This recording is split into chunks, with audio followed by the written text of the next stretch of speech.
Menjelang akhir bulan Oktober, pemirsa, beberapa wilayah di Indonesia memasuki musim peralihan menuju ke musim penghujan. Ya, sudah ada rekan kami Putri Sofia yang berbincang dengan prakirawan cuaca BMKG. Berikut ini.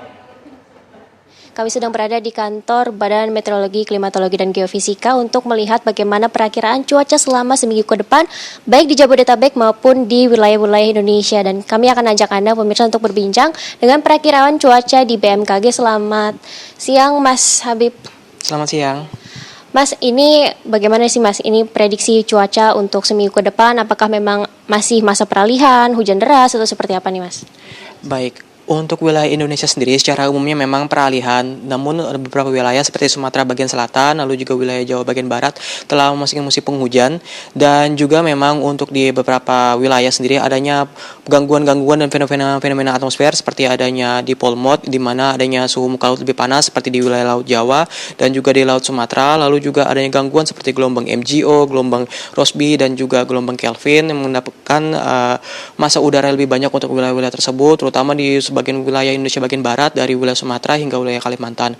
Lalu untuk sepekan ke depan secara umumnya potensi hujan sedang hingga lebat sendiri masih dapat terjadi di sebagian wilayah Sumatera bagian selatan, Jabodetabek, Jawa sebagian besar dari barat hingga wilayah timur, wilayah Kalimantan dari wilayah tengah, selatan, dan utara, dan juga di timur Indonesia masih adanya potensi hujan sedang hingga lebat dari Sulawesi Selatan, Tenggara, Maluku, dan Maluku Utara, dan juga di wilayah Papua.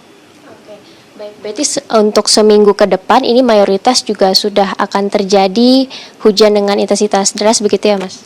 Ya, untuk sepekan ke depan memang kita mengimbau untuk tetap waspada untuk potensi hujan. Dilihat dari faktor-faktornya juga masih untuk mumpuni adanya potensi hujan untuk di wilayah-wilayah Indonesia. Oke. Apakah ini juga akan terjadi di kota-kota besar di bagian timur, Mas?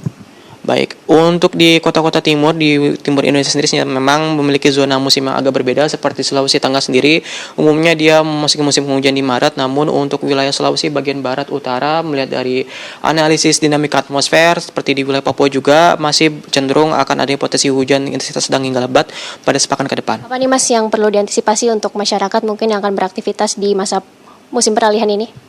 Baik, kami mengimbau kepada masyarakat yang akan beraktivitas agar tetap terjaga, tetap terdehidrasi pada siang hari karena cuaca akan cukup terik pada siang, dan juga waspada potensi hidrometeorologi pada sore hari dan menjauhi tempat-tempat rawan bencana. Juga tetap selalu update informasi BMKG terkini di laman resmi kami di www.bmkg.go.id dan juga di akun sosial media kami di @info_bmkg. Terima kasih banyak, Mas Habib, tadi informasinya mengenai bagaimana saat ini memang hampir keseluruhan wilayah di Indonesia mengalami musim peralihan, begitu pemirsa, memasuki musim penghujan yang memang dari beberapa wilayah termasuk di wilayah bagian barat Indonesia juga akan mengalami hujan deras dan juga panas pada siang dan juga hujan pada sore hari. Dari Jakarta, Putri Sofia, Yohanes Billy, TV One mengabarkan.